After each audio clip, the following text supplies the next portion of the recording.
সংযুক্ত আরব আমিরাতের সাবেক আইজিপি বেনজির আহমেদের জামিন বাতিলে আইনি প্রক্রিয়া শুরু হয়েছে বলে জানিয়েছেন স্বরাষ্ট্রমন্ত্রী সালাউদ্দিন আহমদ।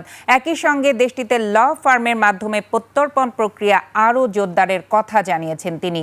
এদিকে ৫ আগস্ট ঘিরে কার্যনিষিদ্ধ আওয়ামী লীগের নাশকতার আশঙ্কা উড়িয়ে দিয়ে স্বরাষ্ট্রমন্ত্রী বলেছেন, সতর্ক অবস্থানে রয়েছে আইন শৃঙ্খলা বাহিনী।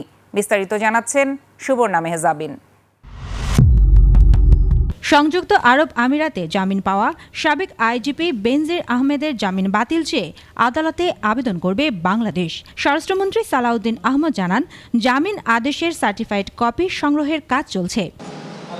বিষয়টা জানার পরে আমাদের নিয়োজিত যে ল ফার্ম আছে তাদেরকে বিষয়টা জানিয়েছি।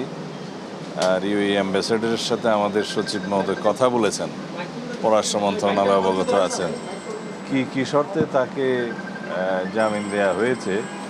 ইউএই না ছাড়ার শর্ত একটা শুনেছি, অন্যান্য শর্ত কি আছে সেটা সার্টিফাইড কপি তোলার জন্য আমরা অনুরোধ করেছি। ৫ আগস্ট সামনে রেখে নিষিদ্ধ আওয়ামী লীগের সম্ভাব্য তৎপরতা নিয়েও কথা বলেন স্বরাষ্ট্রমন্ত্রী। তিনি বলেন, দলটির এখন সেই সক্ষমতা নেই, তবে যে কোনো অপতৎপরতা ঠেকাতে সর্বোচ্চ সতর্ক অবস্থানে রয়েছে আইন শৃঙ্খলা বাহিনী।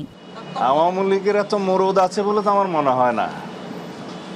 একে তো নিষিদ্ধ ঘোষিত দল, মাফিয়া শক্তি, তারা মাঝে মধ্যে বিদেশ থেকে উকিঝুঁকি দিচ্ছে, এর বেশি তৎপরতা তো দেখি না। পুলিশ সদস্যদের জন্য নতুন করে সতর্ক বার্তা তুলে ধরেন স্বরাষ্ট্রমন্ত্রী। দায়িত্ব পালনের সময় সরকারি যানবাহন অরক্ষিত না রাখা, সব সদস্য একসঙ্গে গাড়ি ছেড়ে না যাওয়া এবং অন্তত একজন সদস্যকে সবসময় গাড়ির কাছে রাখার নির্দেশনার কথা জানান স্বরাষ্ট্রমন্ত্রী। ধন্যবাদ। সুবর্ণা মেহজাবিন, ২১ টেলিভিশন।